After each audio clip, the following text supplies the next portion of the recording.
And that was your update on the currency market as we continue to monitor the performance of the cedi. This afternoon, we want to begin with a conversation on the Africa Continental Free Trade Agreement. Yesterday saw the launch of a national AFCFTA policy framework and action plan, which is geared towards harmonization of relevant policies, programs, laws, and regulations to boost the productive capacities of the private sector so Ghana harnesses the full benefits of the Trade Pact.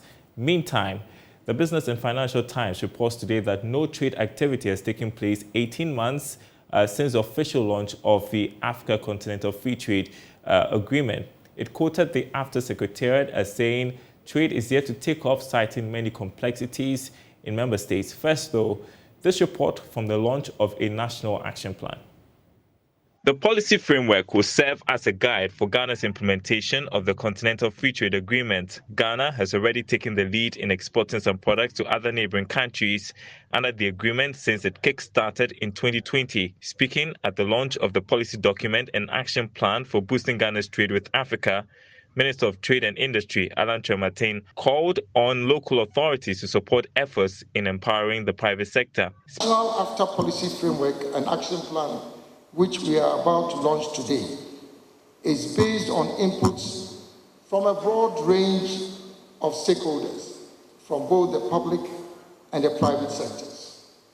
It is my wish, therefore, that the ministries, departments, and agencies, as well as metropolitan, municipal, and district assemblies, together with such institutions such as banks, insurance companies, transport and logistics companies, would all work together to empower the private sector in Ghana to harness the full benefits of the AFCFTA.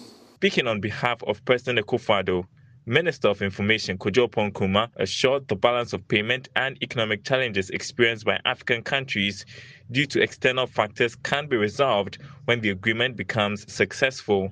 African countries cannot overcome the current economic challenges occasioned by the incidents of the COVID-19 pandemic and the Russia-Ukraine war if we do not develop measures to improve the productive capacities of the private sector and increase intra-African trade.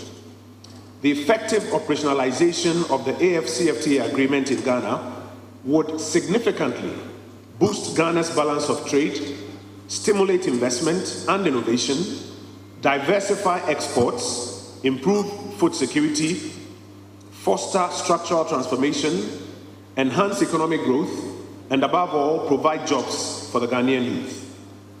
So far, about 46 countries have ratified the agreement, paving way for trading.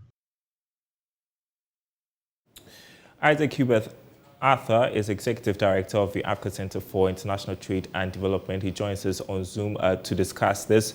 You've read through the action plan, Isaac. Anything striking in there? Yes, thank you very much, Daryl, and good afternoon to your listeners and viewers.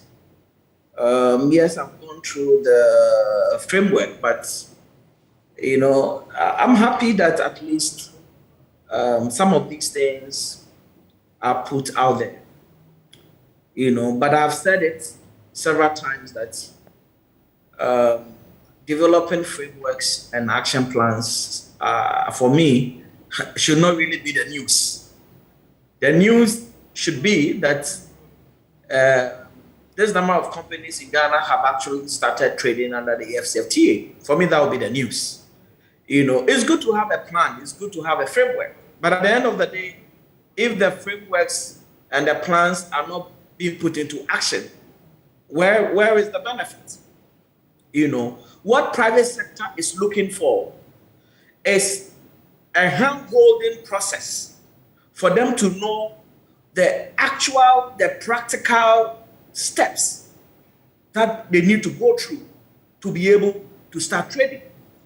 It is so beautiful to come up with these things. And for me, we should move beyond the ceremonial, mode and then get into actual implementation. Let the discussions, let the conversations, let the dialogues center around the practical processes for companies to follow in order to be able to trade under the AFCFTA.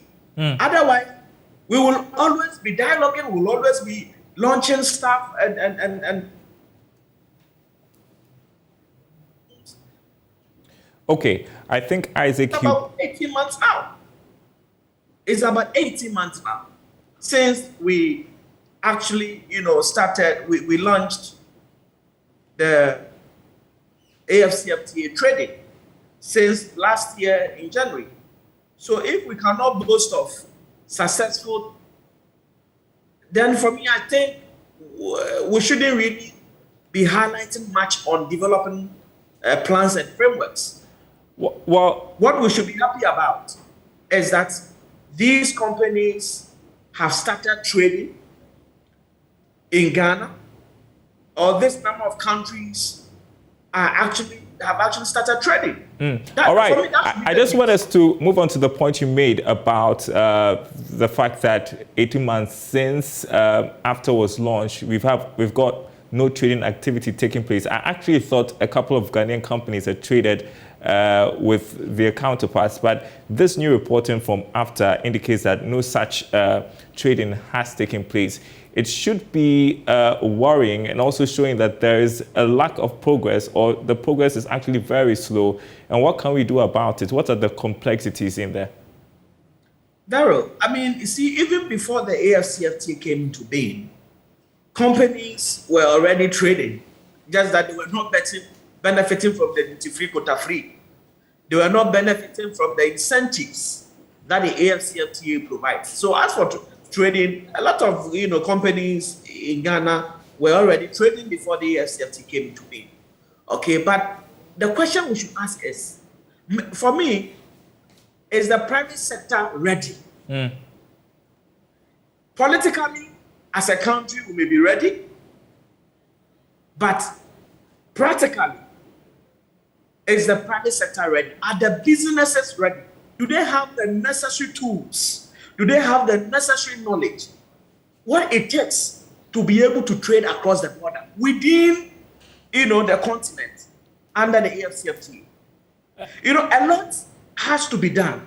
I guess that's the reason they put out this action plan, because if you read, it's supposed to boost the capacities of the private sector so that they are able to trade competitively under AFTA. I guess the problem right now is, at least I am thinking that Ghana is putting in effort. We don't know what is happening with the other member countries, and for which reason we have seen this stall a bit.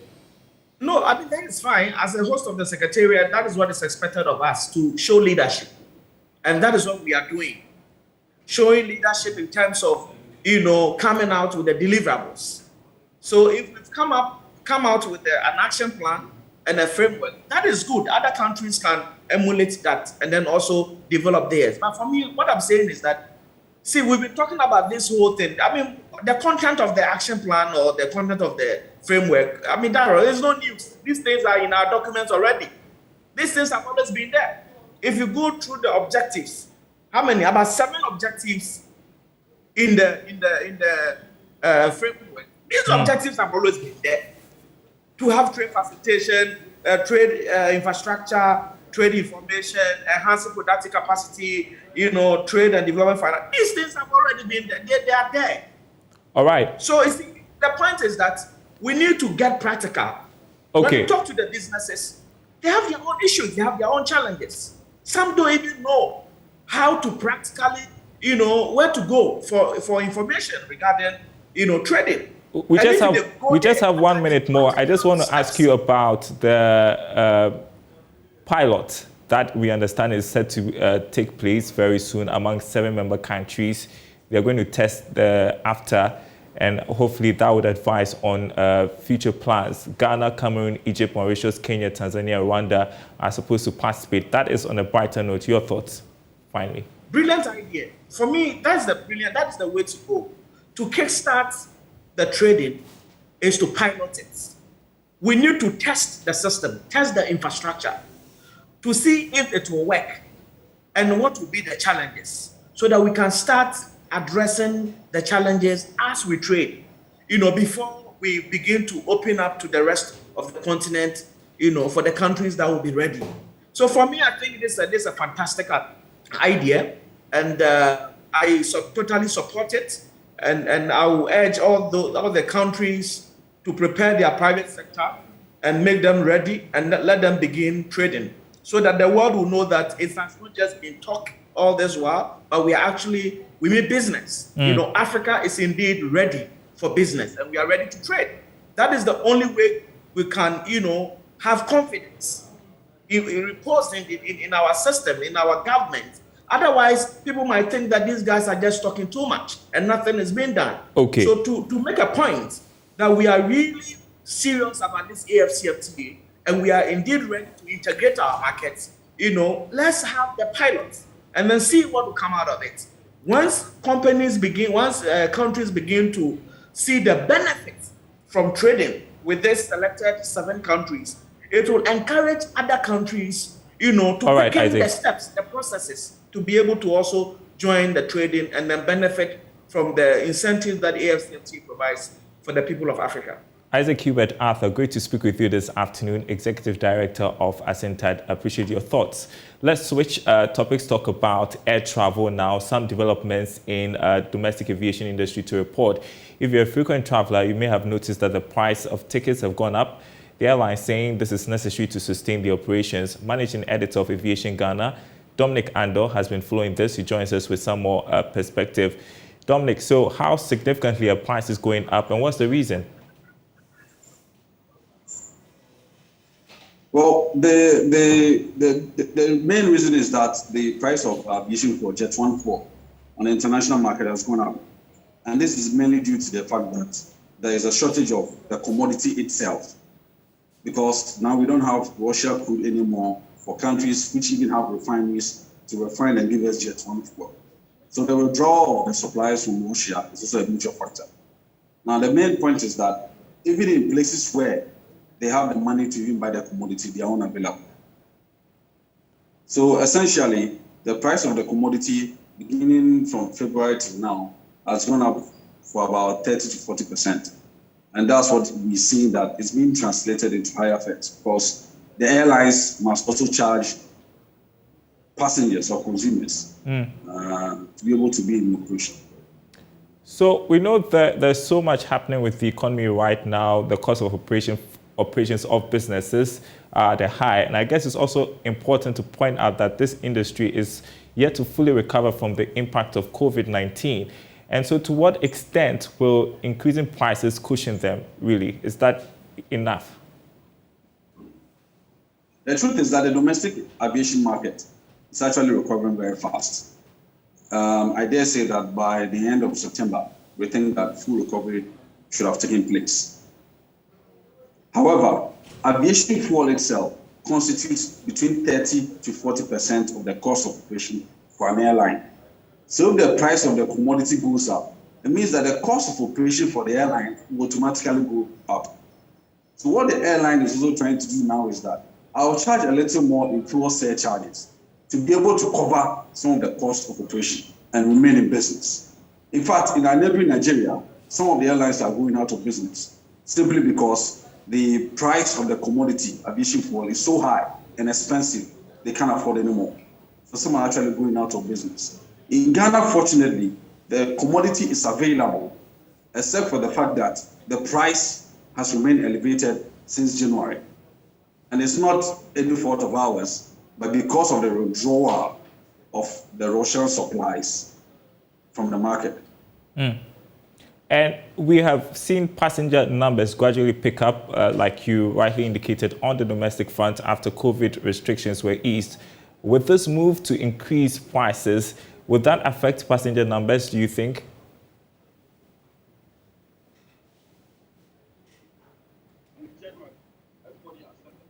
You're muted, Dominic. All right. I think generally everybody accepts the fact that the economy is challenged, not just Ghana's economy, the whole world. We're all struggling. The price of the general goods and services have gone up. The price of ground transportation have gone up. So indeed, they understand that because of these issues, air travel has become a little more expensive than before.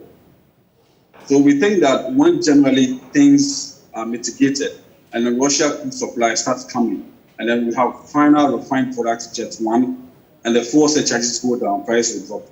But for the medium to long term, we expect that prices will remain elevated. And what sort of reliefs do you think that the domestic airlines need right now in order to cushion them somewhat? Indeed, for the domestic airlines, truth be told, they get a lot of incentives.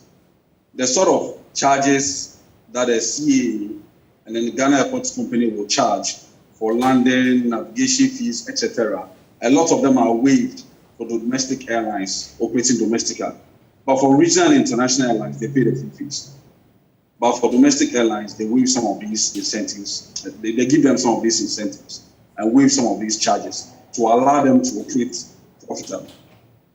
All right. And in other news, the rehabilitated Sunyani Airport has been commissioned today. How is that a boost for our aviation industry? Well, it's been closed since 2015. And in fact, since it was closed, it meant that if you have to fly to Sunyani or Ronga or any of the other Middle Belt regions, you have to fly into Kumasi and then go by bus to either Sunyani or Techiman or Wenchi or wherever you're going. But this time, with the renovated airport, it means that you can fly directly from Accra to the place. And I know some other airlines are also planning interregional flights. For instance, Kumasi, BA, Tamale, Sunyani, etc., which will make flying to the region and doing business in the region very good. The other important aspect is that the runway, the old runway, has been extended. The old runway was about 1,280 meters, which meant that very limited types of aircraft could land and take off from that airport. So you realize that in the past, it was only Starbull which was able to successfully land and take off from that airport. However, now they've extended the runway where we have 1,400 meters plus, where other jets can now land and take off. And at both ends of the runway, we have a 60-meter buffer zone, let's call it security area, which can be extended as well. Which means that as we speak now, Passion Air can safely land in Sunyani. And Africa World Airlines, based on the extension of the runway, will do their metrics and can also land in Sunyani. So those traveling to the Sunyani and then doing business in Sunyani now have a very flexible and easy way of transporting themselves by air between Accra and Sunyani. All right, Dominic Andor, Managing Editor, Aviation Ghana, appreciate your time with us this afternoon. Hope to speak with you sometime soon. Some news we are following for you quickly to do with the acquisition of Vodafone Ghana by Telecel. Earlier today, we had news that the communications minister said on Radio FM Asase that that Telecel failed NCA's regulatory approval. We are now getting a statement from Telecel. It is still optimistic about concluding the deal. I want to read aspects of that statement for you. And as you can see on your screen, it says Telecel Group confirms that it has signed a sale and purchase agreement with Vodafone Ghana to acquire a 70% stake in Vodafone Ghana. The agreement is currently pending regulatory approval. Telecel Group and Vodafone have been in touch with Ghana's Ministry of Communications, Bank of Ghana, and the National Communications Authority to finalize all the regulatory requirements related to this transaction. We have received their responses, which have not granted the approvals yet, and Telecel is willing to re-engage soon after putting together the necessary clarifications. It goes on to say the acquisition is fully financed by Telecel Group and its partners. Telecel confirms that the potential sale of Vodafone Ghana Towers is not part of the acquisition funding. Telecel hopes to successfully conclude this transaction and looks forward to engaging with staff and customers who are important to the business. So that's the latest on the quest by Telecel to acquire shares in Vodafone Ghana. Will keep you up to date. You're watching The Marketplace. Time to talk tech. I'm joined by Henry Kobler, lead for Eyes of Africa. And Henry, welcome. We are monitoring a meeting between Alibaba Cloud Trading Service and the Trade Minister, Alan Chamating, as well as government representatives to discuss the introduction of cloud technologies and services in Ghana. Before we talk about how this would help our economy, explain to our audience what cloud technology is in simple terms. Okay, thank you very much, Daryl. So when we talk about cloud services, generally we're looking at quite a number of services that are running on the internet easily. And so if you're looking at it from the perspective of Alibaba basically has quite a number of cloud services which is available for people. Very fundamental of it is the running service or the running applications that they have deployed so that, people who are into development of any tech infrastructure could definitely be able to utilize some of these applications. These applications basically are more specialized, and so for more of the developers, they could definitely just be jumping on the Ali Cloud services, which is available to them. So some of the cloud services are big data, augmented reality, some of those huge infrastructures that basically requires a lot of computational mindset on them. And so some of these services are definitely being deployed into infrastructure such as the e-commerce platforms, video conferencing platforms. Quite a number of them which is available for people to make usage of. So these platforms basically sort of are in the cloud, and they are available for people who want to definitely be able to deploy any computational algorithms by using some of those services from them. And well, this, I guess, is a boost for our digitalization agenda. The Vice President has been on that, and a boost for our economy if it pulls through.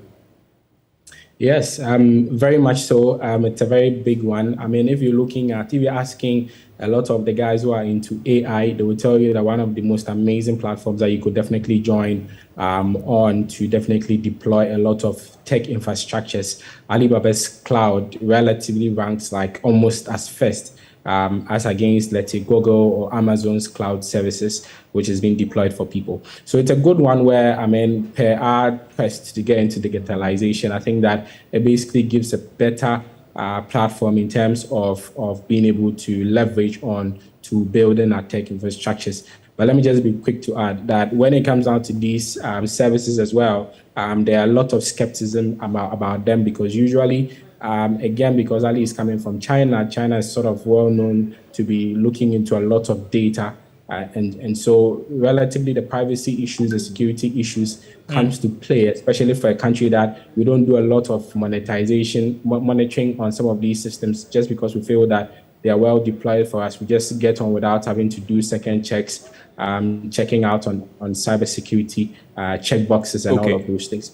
So yes, it gives us a very better platform to definitely be leveraging on, to be deploying, most of our applications are running on. We need to move on quickly. A quick one on Uber. The number of people driving for Uber has hit an all-time high, according to Uber, as concerns about the rising cost of living push people to find new ways to make money.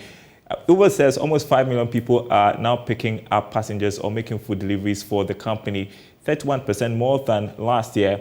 And I'm just wondering, is me playing mischief? If this is the situation here in Ghana, it's difficult to get an Uber ride these days, whilst both riders appear to be so many. Exactly. So it's really a possible point of a market share per the location. So if Uber is making such claims, it's definitely based on the location they are sort of finding themselves to making these claims. But I think that is a geographical location problem. In our part of the world, the drivers look at some essential points before joining any of these ride-hailing services. Bolt has basically enjoyed a huge surge on it just because I think that most of the people that are looking to using boats basically get a lot of discounts coming in for them, and the drivers also sort of feel that part. You'd realize that in the UK, they are actually putting a law to say that make these drivers as part of as workers, right? But here, I don't think that there's a serious regulatory point that is really looking at this sector for them. But I think that it's just based on geographical claims for them. All right. Thanks so much, Henry Kobler, lead for Eyes of Africa. Grateful you could join us. And that's the marketplace. Thanks for watching, everyone. There is more news on our website, myjoyonline.com/business. You get the day's latest from there. My name is Daryl. Thanks for watching. We will be back same time tomorrow.